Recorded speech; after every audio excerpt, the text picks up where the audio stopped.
The next session is called Unlocking Financial Freedom Through the Open Finance Network, and is going to speak about the disruption of the big tech and what that all means and how an open finance network could help us to be even more innovative. Christine Hall, contributing writer from Crunchbase News, will moderate the session. And so without further ado, handing over to you, Christine. Thank you, Olga. Thank you so much for having me. Joining me on the panel today is Keith from Plaid and Immad from Mercury, and I'm very excited to welcome them to the stage. Thank you so much. I wanted to have everyone introduce themselves, so Keith, why don't you kick us off? Sure. Thanks for having me here, Christine and CogX crew. My name's Keith Grose. I lead the UK and European business for Plaid.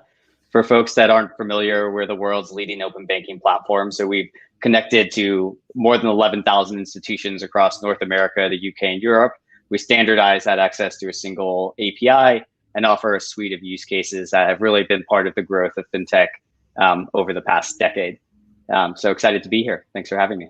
Great. Thank you. And Immad.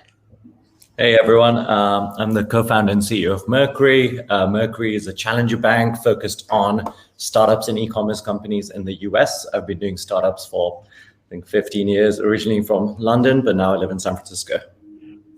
Wonderful. Thanks to have you. Thanks for both of you to join. And I wanted to kick off the session actually with talking about what are the, changing consumer behaviors and payments, and how are fintech companies creating new products and solutions to kind of support these shifts. Keith, I want to, have you start us off here. Yeah, absolutely. I think it's maybe a good way to start out thinking about this is to think about how much changed in the payments world over just the past 12 to 18 months with COVID, right? You had whole segments of the population, both in terms of small businesses, but especially consumers, that were used to paying in person, managing their finances in person, going down to the bank, and suddenly they're forced into a completely online world, confined to their houses. And so you have this explosion in the use of app-based payment methods. And I think what that's leading to is real innovation for account-to-account based payment methods and apps and e-wallets, and just shift away from the offline design payment world, in particular cards. That's going to take a very long time to happen, but you're starting to see this really exciting acceleration. And one of my favorite stats that helps show how big that change was is the share of e-commerce as a percentage of all retail in the UK went from about 20% to 35% overnight because of COVID. And that is setting a new watermark, and that has flow down implications for everything in finance, including payments. And so I think you're starting to see this real excitement grow around the fact that we're moving to a smartphone-based, mobile-first based world for payments. That requires different payment methods. And I think you're going to see this proliferation of app-based and e-wallet-based payment methods start to come to fruition because of that. Great. Immad, what would you like to add from your perspective?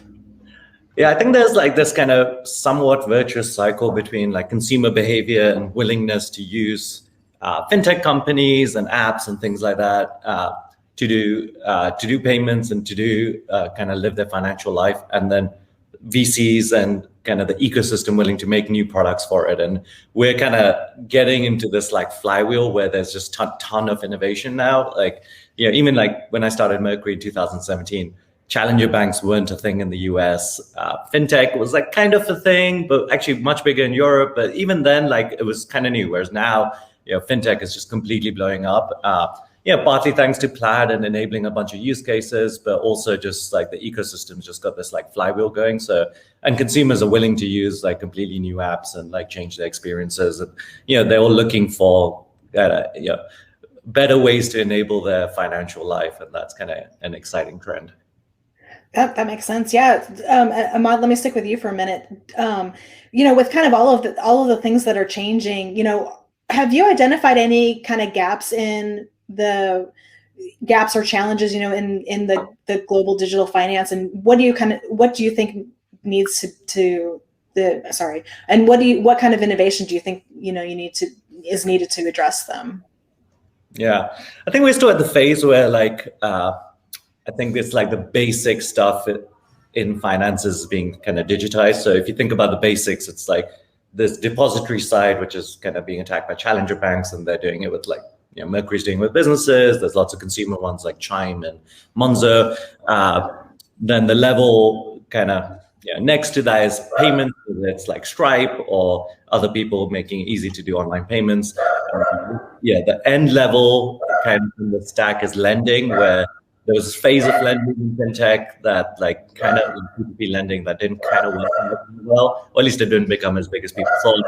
We're seeing a ton of innovation in B2B lending right now, whether there's like Hype or Capchase or there's tons of in my space. I think like all of those will get innovated, but the interesting thing is like completely new use cases coming up where whether it's like QR payments or I think that's like actually the next phase of innovation in some ways, which is like what are new things that just people couldn't even imagine, and the old school things which like are happening now. And there's this whole phase that I quite find interesting, which is like embedded fintech. So there's a lot of providers now that make it relatively easy to plug in banking services or lending services or insurance services. And then you can kind of enable these use cases both in fintech companies and in like other kind of consumer SaaS kind of platforms. So that's kind of, there's going to be this like huge kind of wave of innovation that's enabled by these like easy finteching tools. Yeah, Keith, are you finding something similar, or do you even see some different gaps or challenges going on here? I think I want to double click into the last one Immad mentioned, because I think that's a really important one.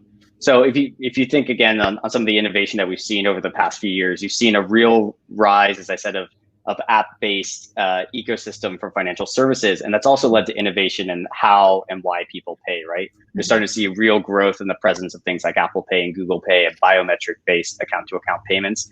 You're also seeing innovation in terms of invisible payments. Right, so think about what Uber did for taxi rides, right? Like you don't even think about paying, you just get out of the car and move. I think you're going to start to see that type of innovation happen more often.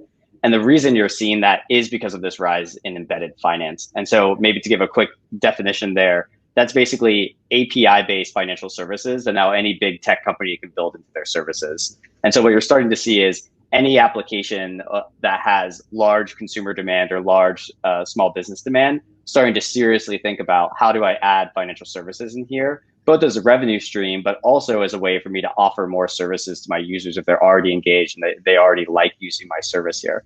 And that is really, I think, what you're going to see over the coming 5 years is this big explosion in financial services showing up in other applications where there already is a big user base and an engaged user base. Yeah, what would you say are kind of some really nice use cases for that you've seen? I think Immad mentioned a few, but Keith, what do you think? Yeah, so I think there's ones where there's natural benefit. So again, like going back to marketplaces, you can now start to offer depository accounts, automatic lending, all of this to your users where they are, right? And similar, if you're working in the gig economy, you can start to have a checking account and manage your financial life where you're actually getting paid. So you're starting to see this change between, as opposed to having banking and then having a job, you're starting to see those services start to grow wherever you are. I think another really interesting one is the creator economy, which I think is really taking off. And there's all sorts of tools like this that are aimed directly at the creator economy and giving creators the tools that they need to manage operating all sorts of different campaigns and content across a wealth of platforms and consolidating that into one place. I think that there's a growing availability of tools there as well. Yeah, nice. So, with kind of the growth of all of this happening, I wanted to start with Immad on this one. But are there any common misconceptions that you've seen about open finance?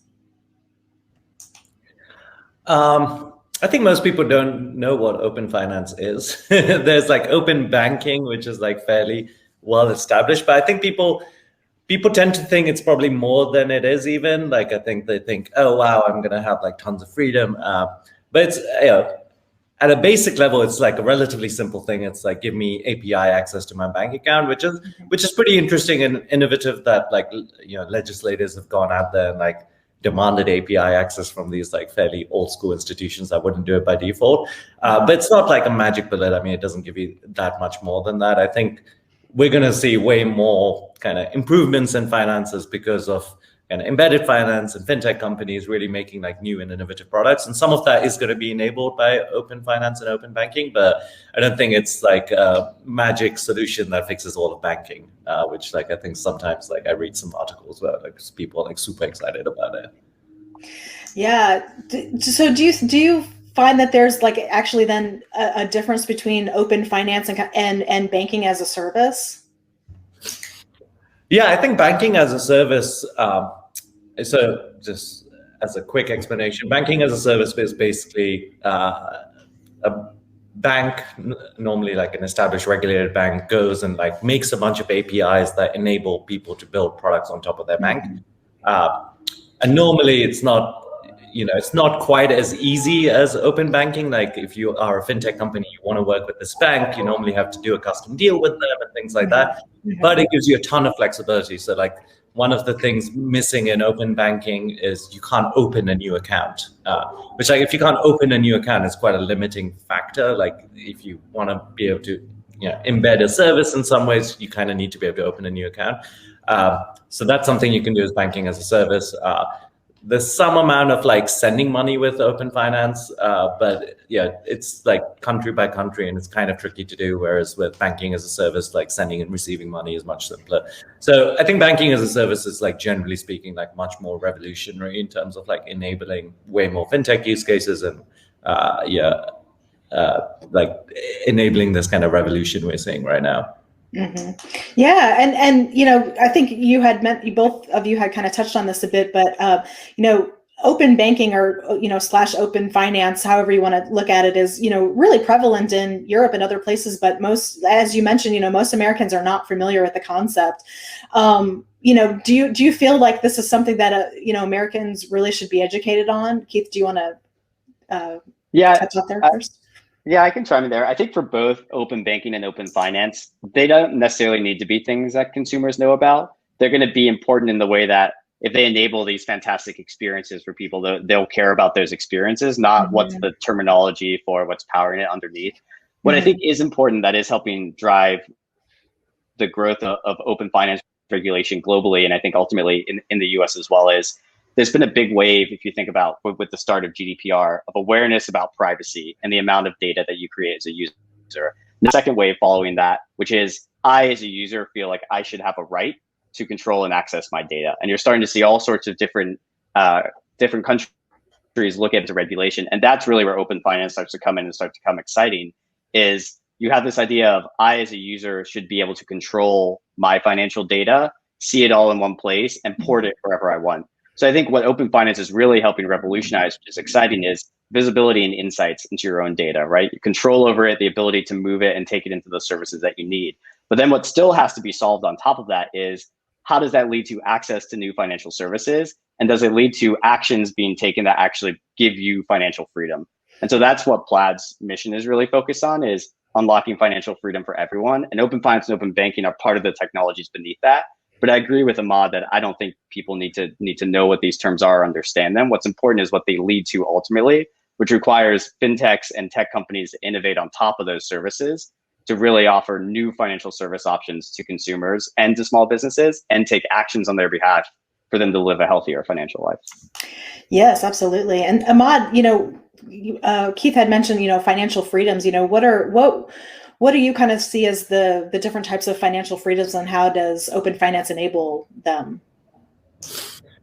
Yeah, I think there's different levels, right? I mean, the most obvious level is just like if you literally can't get a bank account, and how do you, if you're an underserved, underbanked person, I think that's like, there's financial freedom in just being able to actually use the banking system and being able to like be part of the economy, which I think a lot of these kind of new internet-enabled mobile apps have kind of made it easier to do, but there's still a long way to go. I mean, I think I read recently even that like more than 30% of adult Americans don't have a bank account, which is kind of crazy. And so that's level one. I think level two, which kind of open banking helps with, is enabling kind of more fintech applications and also like increasing competition in the space. And that's really important because like historically, banks have kind of had this regulatory monopoly, and it's been hard to like really innovate and build kind of financial services. And I think that's changed significantly. And yeah, I think one thing that's kind of interesting, which I haven't touched on, is like crypto, where, no matter what financial service you're using, you're still kind of relying on these centralized kind of parties to make decisions on whether they give you an account, whether you can make a payment or not. Whereas crypto is kind of crazy because, anyone with a computer can make a wallet and like make whatever payments they want, which is obviously scary for regulators, but that is like a revolutionary concept. Still early, obviously, like most people are not using it for actually those use cases, but I think that's like kind of interesting in terms of like really giving people financial freedom. Mm-hmm. Yeah, Keith, did you have anything to add to that? I think the only other thing I'd mention is I think there are lots of interesting, maybe they seem like niches, but they're really not when you think at a global scale, use cases that open finance is helping to enable. And one of them is the ability to take your financial history with you when you move. So there's, not only does it open up remittances, but now as a user, if you had spent your whole financial life in one country, typically you move somewhere else, you'd have to start from scratch, right? It's not like your credit scores and everything come over. Now you're in a different world here. And I think that is helping open up global travel avenues and hopefully immigration paths more broadly. And so I've seen a lot of interesting startups working in that space. The other thing that's happening is because all these API-based services around the visibility and access to insights are becoming available now, you can build and launch startups that are focused on solving a particular problem for a small group of individuals in a much easier way than you could have done 10 years ago. So you're starting to see, and that's what gets this innovation flywheel going that Immad was talking about earlier. That's what's starting to happen here is you're seeing people say, I'm actually going to build an application that's slowly focused on helping renters not have to pay a deposit every time they move to a new rental property. And because I can track their financial history and prove they're a good payer, all based on transaction data at a very low cost. Those type of things just weren't the types of businesses that a large institutional bank would go after 10 years ago and be able to provide that service. And now startups can do that and serve it at a way that's cost effective. And so I think you're starting to see that innovation really spread into all sorts of new use cases. And I think that's what's exciting about this space is that you're starting to see this plethora of new startups grow and build solutions for a particular niche of individual as well. Definitely. Yeah, I've done a couple of stories on companies that were taking, helping people who were coming, like you said, from other countries, but they had, where they don't have credit. And so they're trying to rent an apartment or even get a credit card and they just have zero credit history. And they're trying to help them, be able to do all of those things in an entirely new country. But, with kind of a lot of the things that go on, obviously there's, changing regulations all the time as new things come on and people realize that they need to have, regulations. So what are you seeing in terms of, regulations, maybe like consumer data rights, those kinds of things, which you've already kind of mentioned a bit. Where are we going to see some things coming in the future? Keith, do you want to start? Sure. So as I said, I think this is actually going to be something that happens globally over time. So it's more about where countries are in the stage of that journey and then how they're going to approach it. I think you have the spectrum of extremely regulatorily driven options where you basically are defining everything down to the API spec at a regulatory level. Or you have market-based models where you maybe are defining the principle and then letting the market work out what's the best way to provide that access or standardize that access. And I think you're seeing different countries approach that in different ways. But I do think that's the right way to frame it, right? You need to start with the principle, which is why I really like the way Australia, for example, is approaching this, where they're starting with a consumer data right. It extends beyond banking data to your ability to track your utilities data, your telecoms data, and access that. And then you start to build market-based solutions. The difficulty, I think, in all of these is that rollout always takes longer than people anticipate. There's so many players in this ecosystem that you really have to all work together and come to the table together to make it happen. But I think that's what's going to start happening. And you already have open banking regulation in draft in places like Canada. The US is looking at it. Obviously, PSD2 is already rolled out in the European Union and the UK. So I do think that this is becoming basically for most developed markets a primary focus. Immad, do you want to add anything? Yeah, it's interesting. I mean, to touch back on what Keith said earlier, the US does not see this kind of regulation, which is kind of interesting. I think, I was surprised when I moved from the UK, like how, the US doesn't even have like a instant payments yet, whereas like that's been live in the UK for like 15 years or something. And I think one of the reasons is the US avoids kind of mandating any technology. Their mandates are like way more regulatory, like the capital requirement and things like that, rather than any kind of technology mandates. And I don't think that's going to change in the US, but it is interesting that other countries do have these technology mandates for their banks, which are in some ways necessary, because getting banks to agree on the same technology is like almost impossible unless you mandate it. One thing that I think is also interesting that some countries are doing pretty well is kind of fintech-based banking charters. And there's various levels of this, but Brazil has a really good one, and that's enabled a ton of kind of innovation in the financial market in Brazil. So does Nigeria. Europe has a few countries that do a good job with that. The US, again, does not have any good fintech charter, but I think that's something we should be watching for, and like at least on a global level, that's actually going to improve a lot of kind of financial services available in tons of countries, and like we're seeing more and more countries kind of adopt these digital banking charters. Yeah, you bring up a good point. Keith, I wanted to ask you actually, being from Plaid, and you're really kind of pioneering in this space a bit, is it possible for the US to catch up to other countries that are already doing this? Yeah, and I think it's important to step back to and think about what we mean in terms of catch up there. So I think the way I describe this to people having worked on both sides of the Atlantic in this space is that the UK and Europe are 5 years ahead of the US, at least in terms of regulation, standardization, and some of the core infrastructure. So instant payment rails, for example, that Immad mentioned. But the US is actually 5 years ahead in terms of open finance use cases that are available at scale in the wild, right? You can verify your income and employment. You can track your student loan debt. You can track your investment data. You can track your crypto assets. All of this stuff that you would think of as open finance use cases, because it's been market driven versus regulatory driven. So I think there is a trade off there. I'm not sure I would frame it as the US necessarily being behind. It depends on which particular aspect of infrastructure you're talking about. I do think, though, that this is a place where regulation can really come into play. Like we need instant payments. We need to have that in a way in the US that you can embed it into other applications and services. If not, that's where you're going to have third parties starting to build that themselves, which is the whole story of Venmo and others that have basically built this third party P2P rail on top of ACH because of the need for instant payments. And so I do think it's getting to a point where the market demand is really high there. Nice. Yeah. So do you think that if this were to expand, or there would be, more widely adopted, open finance or open banking, do you think that that's kind of a threat at all to what Plaid is doing? Or do you think kind of the more the merrier? I think personally, the more the merrier. What it does is it changes what you're trying to solve, right? In the early days of Plaid, and the history of Plaid, for folks that don't know, is we were founded in 2013 in San Francisco. Basically started trying to build a budgeting app, but then by doing that, found out the hardest part was being able to connect people's bank accounts, and then pivoting to a B2B company and doing that as a service for other fintechs. And so the story was one of, we found the pain point and we solved it. And that pain point was access to data and connectivity.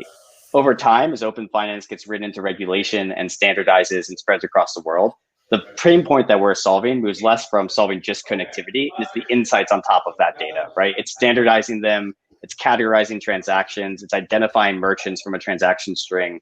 All these things that make the data usable and insightful, that's what you focus on at that point. So I actually think the spread of open finance is a net boon for us, but it just means that the problem we're solving goes further up the stack versus just connectivity.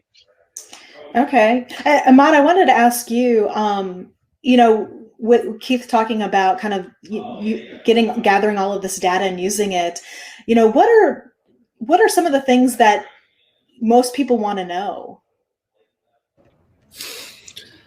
Yeah, it's kind of easier to think about it in terms of use cases. To me, at least the data use cases, there's kind of three main ones, I think. Number one, which is actually probably similar to what Plaid was originally doing, which is building insights, analytics, budgeting, things like that on top of your data. And that's been, that use case actually sounds like it's a really important use case, but it hasn't actually ended up having too many at scale huge companies being built in that use case. Although there's some that are doing okay. The second one, which I think is really important and is being utilized a lot, is kind of underwriting, right? Being able to use this data to underwrite something, whether it's like rental deposits, whether it's loans, whether it's like whatever it is, like you've got this like financial history of the person you can underwrite against it. The third one that's also like used a lot is being able to then kind of do payments of some sort. Like once you've got access to the bank account, and that one's a really huge use case. I mean, we use it at Mercury. Like if you come to Mercury, you're already using a bank, we'll connect with Plaid.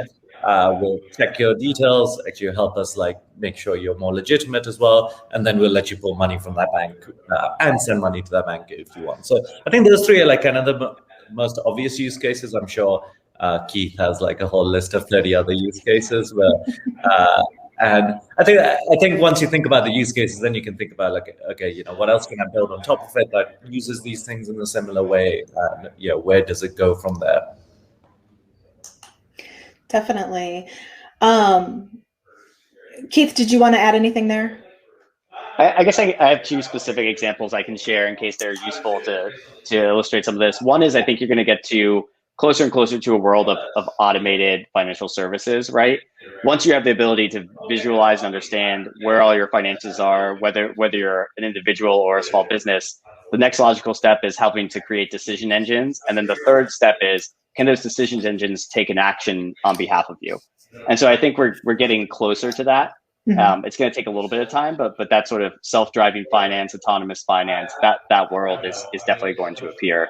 The other thing I would offer is I think you're starting to see changes in how B2B payments and cash flow management is happening. As payments speed up and instant payments become more of a thing, the ability to validate services and whether they've been delivered appropriately gets faster. I think you're going to see improvements in the speed of cash flow and cash flow management for small businesses. I think there's a huge opportunity there that we're still in the early days of addressing. Yeah, that's really interesting because I think that, just from my personal perspective, using a bank or something like that, I think even, maybe like 5 years ago, and I'm not going to name the bank, but, you even to move money from your own account, you'd have several accounts in the same bank and you're just moving money from one account to the other. And it would take them like 2 business days to move money. And you were just like, but it's one account to the other. It's, other banks can do this simultaneously. Why you're a big bank, you can't do this. And so that is one of the things that I've really been interested in as, in covering kind of the fintech space is, that ability to move cash really quickly and not even just, from, me to like you, but you can move it to like different countries and the currency, is all automatically in there. You don't have to worry about it. It just kind of moves. But I wanted to kind of also dive in a bit to just one more before I think we get to the Q&A section.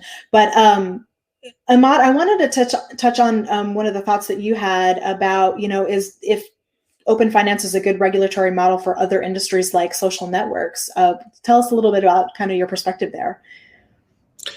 Yeah, it's kind of interesting to think about like, other industries that don't have APIs, right? Like most actually companies don't have APIs and they're very protective over the data that they collect. The social networks are like kind of the most obvious one. Right? Like Facebook has basically shut down anyone that's tried to use its API to like try to build an alternative social network. And in some ways, that kind of friends graph is the most valuable thing about Facebook, and that's why it's like particularly hard to compete against Facebook. So one of the ways, some people say, hey, we should break up Facebook, but like if you break it up, then you're just gonna have Facebook and Instagram and WhatsApp, and they'll all still be huge.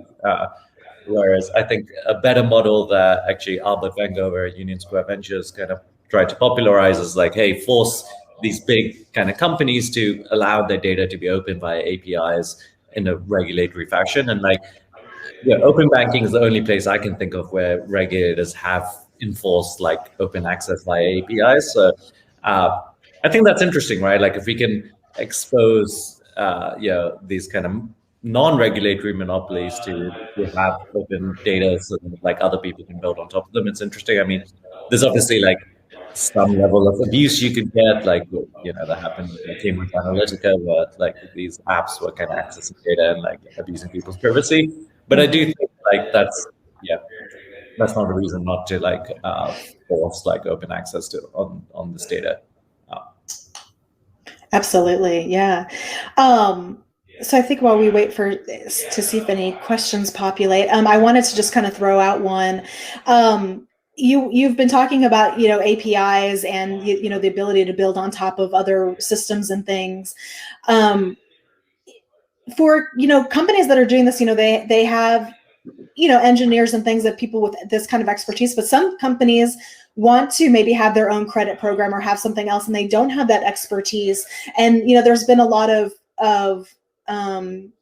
talk about kind of throwing out, no code versus low code, and that, something could be low code, but you're still going to need an engineer or someone to look through the code, or, actually flip the switch. What are your thoughts on, enabling companies to do something, really easily? Keith, you want to start with that? Sure. I mean, I think to me, this is just a very specific example of what I think is a very classic question, which is, should I build, buy, or partner for almost everything I need to do my business? And I think there are a lot of places in financial services where it makes sense to have a platform player. I think open banking is a classic one of those, right? Mm-hmm. It takes a lot of engineering effort and time and intensive work to manage connections to thousands of institutions. But if you can do that on behalf of thousands of customers, it makes total sense. And it makes sense for the customer, it makes sense for you. I think there are lots of other examples of that in financial services. And so I think if you're, again, like designing a new company today in financial services, you should be thinking about it that way. Like, what is my core competency where I am bringing unique value? My engineering time and resources should be spent there.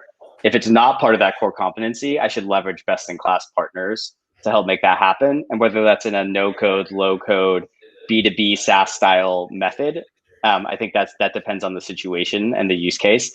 I think the only other thing I would add there, though, is given the complexity around financial services, I think we're still a ways away from there being true no-code solutions for this. I think that works well if you're designing a website or something like that, but there's a lot of nuance in financial services and a lot of edge cases. And so I think you still need to rely on partners, who are going to help manage that on your behalf versus no-code solutions for the foreseeable future, in my opinion. Absolutely, that makes sense. Immad, do you have anything to add on that?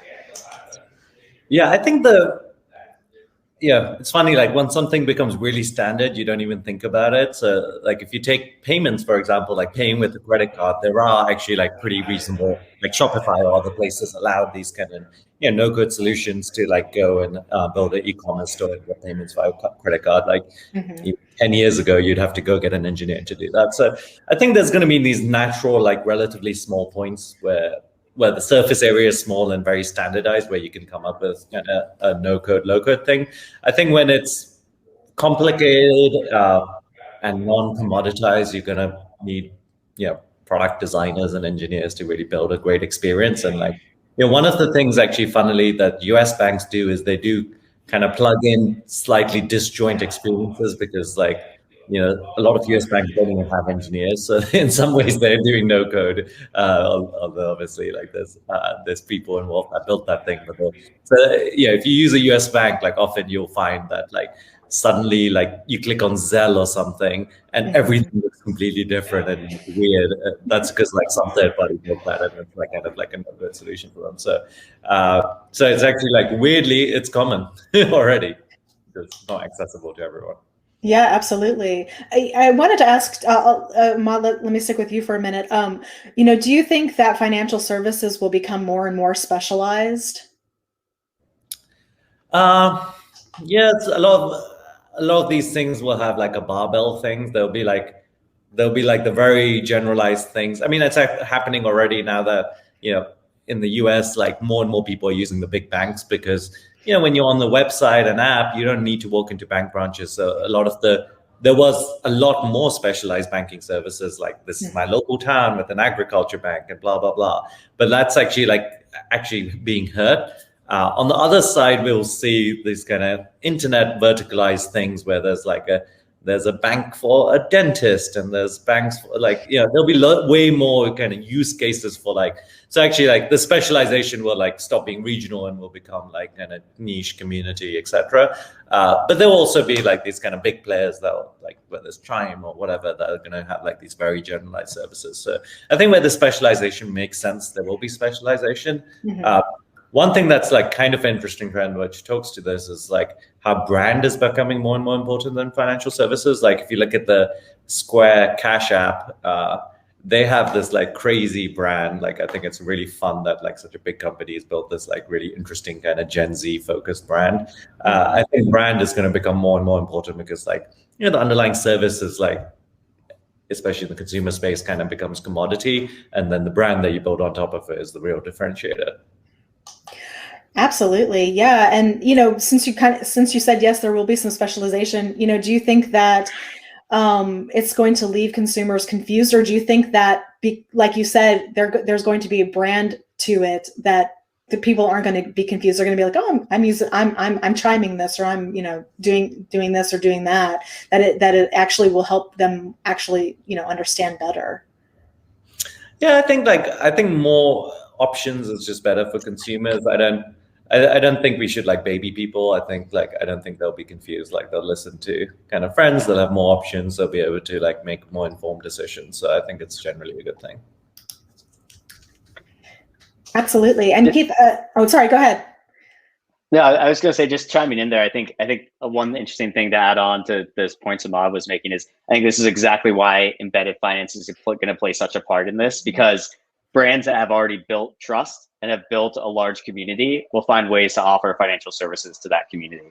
So I agree that, you know, where specialization makes sense, you're going to see more specialized use cases, but I think it's going to be built using embedded finance APIs often in terms of enabling it, or banking as a service providers.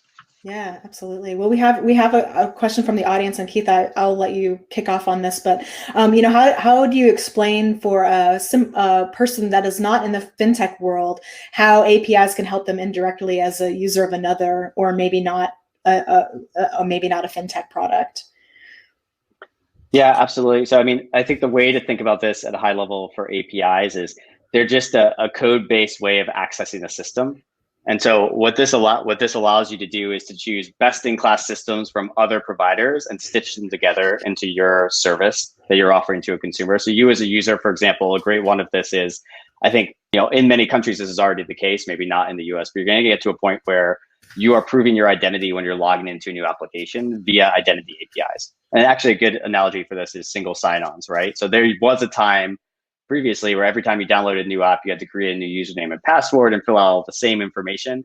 And now you can just say, I'd like to sign in with Apple ID or Google ID or some other ID. All of that is an example of APIs providing you a better experience. And that can extend into financial services, payments, you know, maybe social media, as we were talking about. There's all these different use cases. But I think of it that way, right? Is you can now make things simpler and easier by being able to connect and port your data from one service and access that in a different service. Wonderful. Well, I think this is a good place to end. Thanks to the both of you. Thanks to Keith and to Immad for being on the panel, and sending it back to you, Olga. Thank you, everybody, for watching. Embedded banking being probably one of the biggest trends taking us forward, is as we heard on this panel. And for all of you who are still watching, keep watching. At 6 o'clock BST, we're going to have our final session around democratization in data. And I think it's going to be extremely insightful. Have a wonderful break, everybody.